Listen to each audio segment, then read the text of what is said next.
В сегодняшнем видео мы расскажем вам о том, что вам обязательно нужно знать. Досмотрите это видео до конца, и вы узнаете то, что непременно вас шокирует. Подписывайтесь на наше обновление, чтобы быть в курсе о всех новинках на нашем канале, а также подписывайтесь на наш новостной телеграм-канал. Ссылка на него будет в описании под этим видео.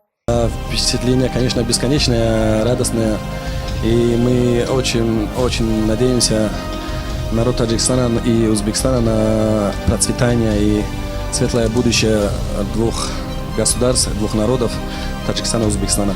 Понятие национальности тогда, в 80-х годах, еще не существовало, никто об этом ничего не знал, все нормально общались на русском и жили в миксе русско-узбекской, армянской культуры, даже еврейской, русско-узбекской, армянской, еврейской, вот так.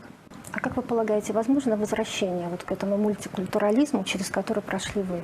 Естественно, возможно, оно даже, скорее всего, произойдет, только очень-очень-очень не скоро, поскольку Советский Союз, наверное, вот в этом плане, в плане социальном, он немножко опередил свое время. После распада Союза большинство республик рухнули назад в национализм, за исключением некоторых, самые умные элиты из которых, я имею в виду прежде всего Белоруссию и Казахстан, они сумели сохранить вот этот вот более высокий уровень развития социума. Было там отлично, тепло. Жил я в Ферганской долине, по-моему, в 30 километрах от города Фергана на нефтепромысле Чимион. В предгорье Памира-Алайского хребта, там, когда в феврале ветры дуют, горы видно, чудовищное впечатление производят. Отличная погода, я не знаю, там 350 дней в году, солнце светит, просыпаешься, небо синее, солнце белое, жить хочется все время, фрукты, овощи. Люди тогда были замечательные. За 2 года жизни я там ни разу ни с кем не подрался, ни с русскими, ни с узбеками, ни с кем. Видел 2 лежащих на земле в беспамятстве пьяных. Один был русский, а другой узбек. То есть все соблюдалось, так сказать, в нормальной. Христианство и мусульманство. Да. Смычки. Смычки, да.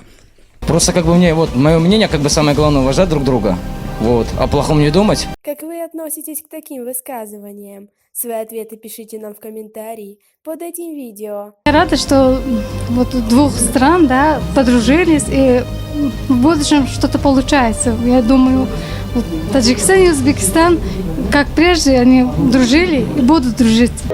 Я не была здесь лет 700, но ничего не изменилось.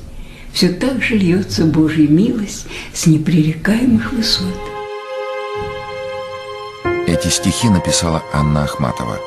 В ноябре 1941 года она приехала в Ташкент в эвакуацию, и это спасло ее от смерти.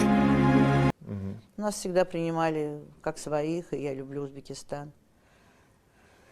Очень люблю свой край родной. Он хорош зимой и летом, а особенно весной. Приезжайте к нам, ребята, с Волги, с Дона и с Невы. Наш Ташкент, столица наша, младший брат родной Москвы.